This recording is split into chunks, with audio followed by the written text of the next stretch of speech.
Shalom saudara-saudaraku yang dikasihi dan diberkati oleh Allah. Hari ini bersama dengan saya, Daniel Peutagao, kita akan belajar kebenaran firman Tuhan. Mari kita siapkan hati kita mendengarkan Tuhan Allah berfirman kepada kita semua. Mari kita berdoa sebelumnya. Ya Allah ya Bapa, berfirmanlah kepada setiap kami. Jadikan kami menjadi orang-orang yang diberkati dan menjadi berkat bagi sebanyak mungkin orang. Kuduskan kami, ampuni segala dosa kami. Jadilah kehendak-Mu di bumi seperti di surga. Pakai hamba sebagai alat saluran berkat-Mu. Dalam nama Tuhan Yesus, haleluya, amin. Hari ini saya mengajak saudara-saudaraku yang terkasih di dalam Kristus untuk merenungkan bagian firman Tuhan yang terambil dari 1 Timotius 4 ayat 7 dan 8. Mari kita buka Alkitab kita. Saya akan membacakan untuk kita semua. Tetapi jauhilah tahayul dan dongeng nenek-nenek tua. Latihlah dirimu beribadah. Latihan badani terbatas gunanya. Tetapi ibadah itu berguna dalam segala hal, karena mengandung janji baik untuk hidup ini maupun untuk hidup yang akan datang. Demikian kebenaran firman Tuhan yang disampaikan Rasul Paulus secara khusus untuk menguatkan dan memberikan nasihat kepada anak rohaninya, yaitu Timotius, khususnya di dalam menghadapi pengajaran-pengajaran sesat.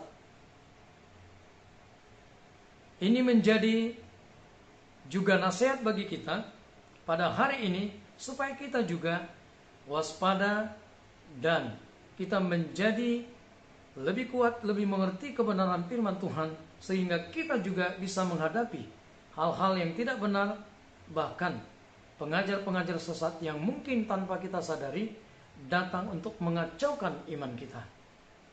Nah, hari ini saya memberikan judul untuk kebenaran firman Tuhan ini, menjadi orang Kristen yang tangguh. Menjadi orang Kristen yang tangguh. Apa itu tangguh? Kalau dikatakan tangguh, itu berarti kuat. Dikatakan orang yang sukar untuk dikalahkan. Dia adalah orang yang tahan, kuat, dan tabah. Penderitaan, kesulitan itu tidak akan menggoyahkan, tidak menghancurkan imannya. Saya yakin kita semua ingin menjadi orang-orang Kristen yang tangguh. Nah, pertanyaannya, apa yang harus kita lakukan? Bagaimana caranya kita menjadi orang Kristen yang tangguh? Kebenaran firman Tuhan ini memberikan kepada kita pengajaran.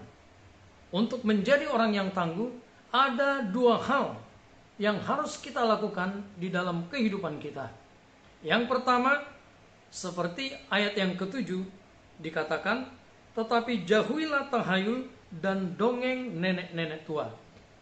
Nah, saudaraku, ini sesuatu yang berkaitan dengan pengajaran-pengajaran yang tidak benar, pengajaran-pengajaran yang sesat, konsep-konsep yang kelihatannya benar, tetapi itu bisa membawa kita jauh dari Tuhan, membuat kita menjadi keliru di dalam kehidupan ini.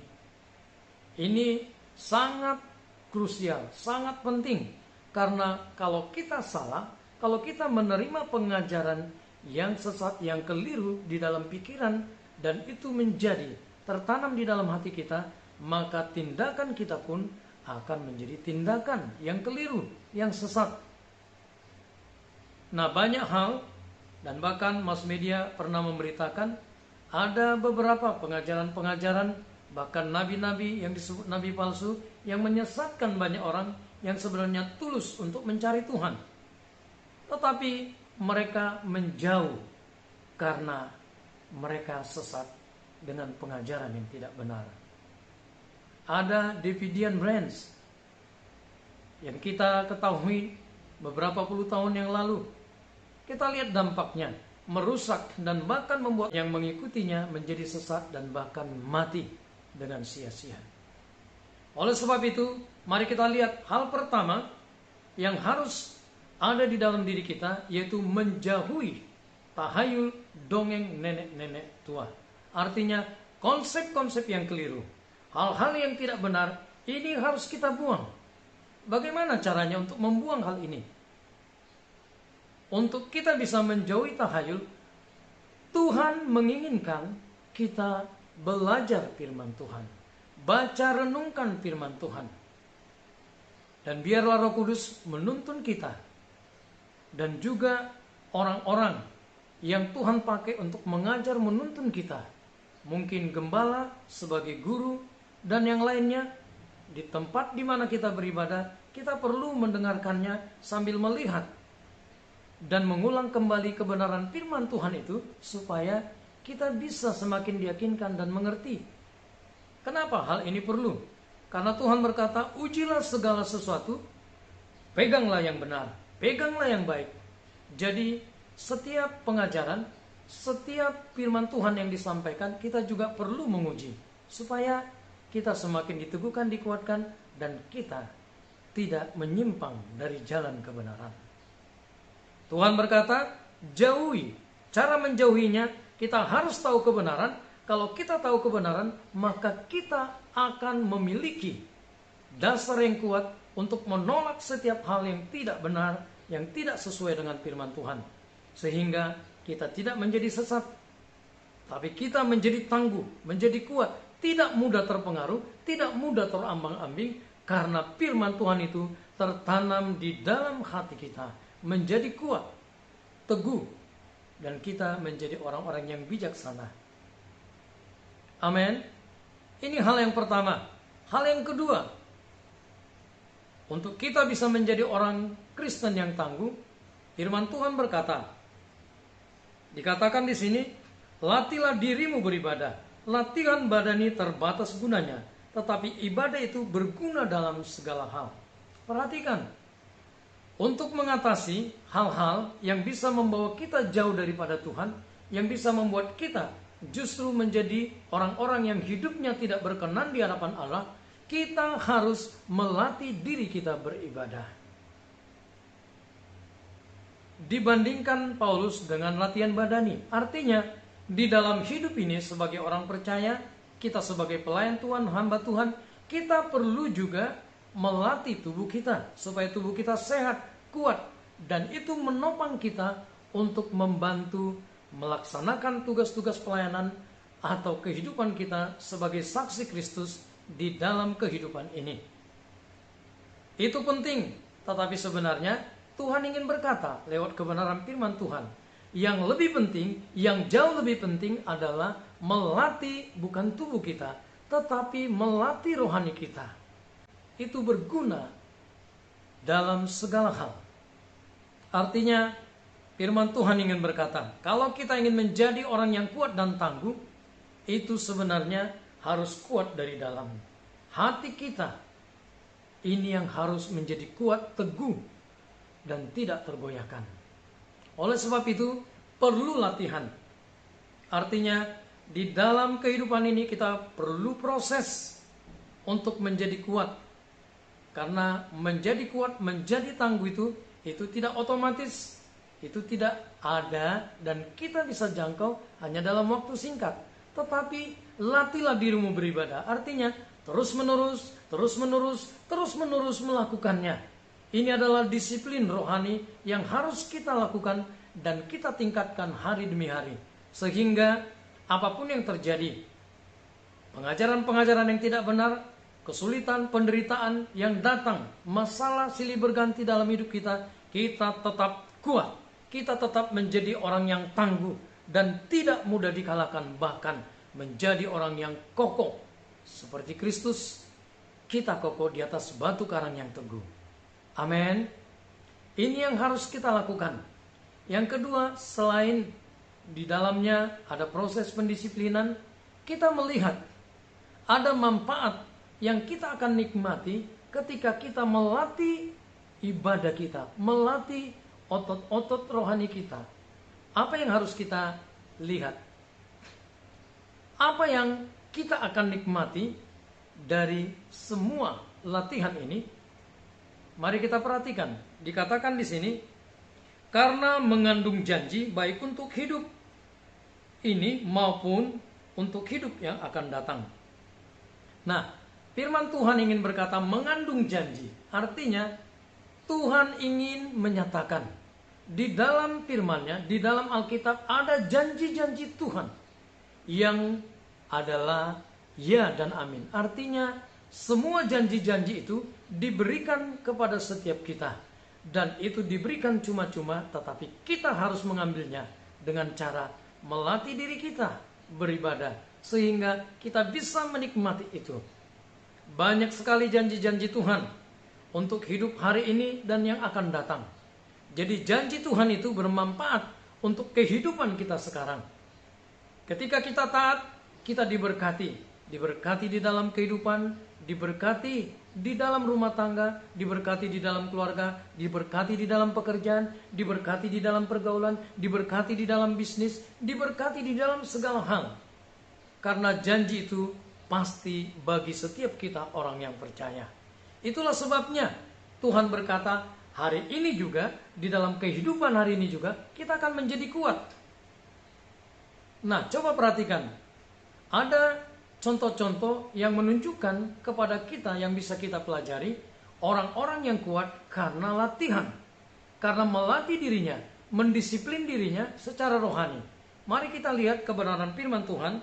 Saya akan bawa kita untuk melihat satu kebenaran firman Tuhan yang tercatat di dalam Mazmur 119 ayat 164.